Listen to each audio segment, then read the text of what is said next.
Oh, it's such a beautiful day. Bikes are out. Temperature is amazing. It's going to be a little bit gloomy tomorrow, I think. So I got 2 sheets in today, plus that piece right there, that little styrofoam piece. And we're slowly getting to the end of this side. It's a very slow process because of all the digging. And then I know I had a viewer mention something about upheaval in the wintertime. Now I hope I'm not as cold as where he is. And I don't get that, but it's a lot of broken clay that I need a lot of water in order to get it to sit down properly. So we're taking our chances, but that's it is what it is.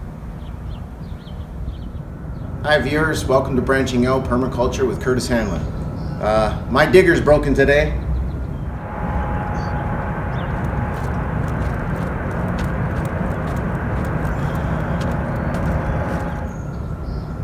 So this would be a perfect opportunity to talk about some of the costs that I've incurred putting up this greenhouse. Now, I'm only going to be talking about this greenhouse, a glass greenhouse. There's different costs and effects to other types of greenhouses. So this is what I want to talk about. So the first thing that I did was I bought the greenhouse. Now I found it on Kijiji, I believe. But my two main sources for finding greenhouses would be Kijiji or Marketplace on Facebook. So what happened is it cost me $4,500 cash from the guy out in Delhi for just the greenhouse. Now that is the bare minimum is you're going to need if you're doing your own, and unless you want to build it right from scratch, which is fine. But I'm resurrecting a used greenhouse. So what you're definitely going to need is the greenhouse and the butyl tape. Butyl tape is something that holds the glass and cushions it between the frame and the glass itself and creates a seal. So that cost me $1,100. Now you can't get away with saving this. Trying to do a different type, silicone, whatever. I mean, you can use whatever you want, but this is the right way to go, and this was the best price that I could find for the amount that I needed, which was in the thousands of feet. So yeah, that's your bare minimum is going to be the 4,500 and the 1,100, which is 5,600. So you're going to need that right off the bat, unless you can find a greenhouse cheaper than 4,500. Now this greenhouse is 26 by 71 feet long with like a 15.5-inch crest in the center. Yeah, we'll just go on from there. Now what I wanted to do is just jump down a little bit. When I was taking apart the glass from the greenhouse, it was very difficult. The butyl tape was old, it was sticky, it was hard in some places, and some of the panes were broken. Now there was probably only less than 10 broken when I started, but I probably had broken over 200, up to 100 to 200, just taking them out. So my very first glass hunt there, I went out and I got 190 pieces, and it cost me $800 from a guy named Willie out in Delhi, who really helped me out. And this is used, this was not new stuff, so 190 pieces, if you do the math, was about less than $8 a piece. Plus, I think there were $5 a piece, but I also got some for $3 a piece that had some mortar splashed on it. And I just scraped that off, and some of that glass is in the greenhouse now. So then my next step was, when I finished all of that, I realized I was still low on glass, because when I shipped the glass here to my farm and I stored it in some wooden crates that had broken over the years and had fallen out and had broken a lot of the glass due to the weight. So I had to get another 130 pieces, including 37 pieces of the very tall stuff that I use in the crest of the greenhouse, which is 20 by 22, to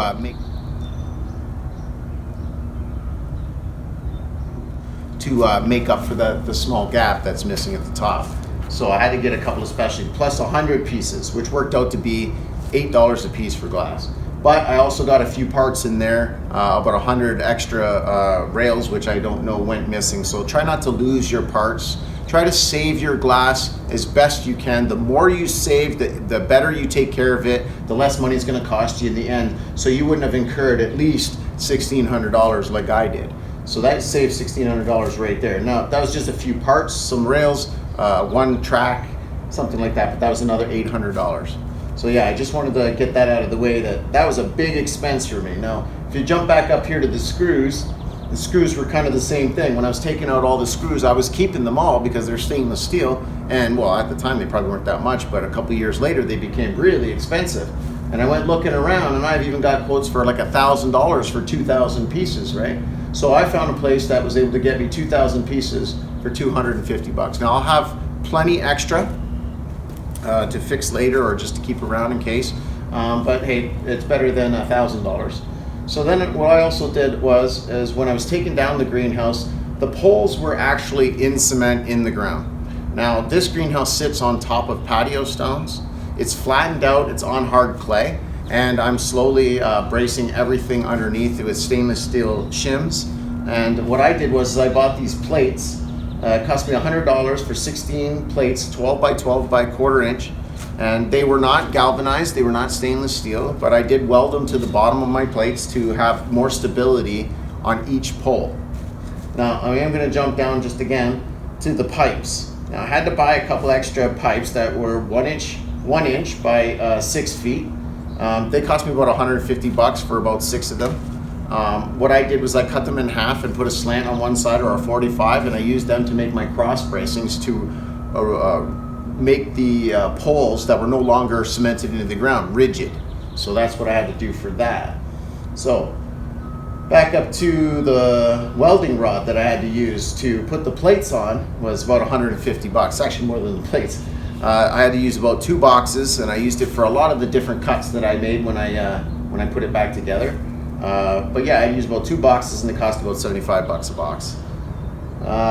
My wood, I had to buy some wood. I had to bite the bullet and get out there and get some. In total, I probably spent close to $200 and just mostly pressure treated because I didn't buy anything that wasn't. It was a couple of 4x4s, a couple of 2x10s or 2x8s and whatnot. And the rest was free because I have a lot of used stuff here that I reused from an old deck that was still, it's good enough for what I'm using it for. So I used a lot of that wood and stuff to make the skirting for all around the thing to help brace the skirting.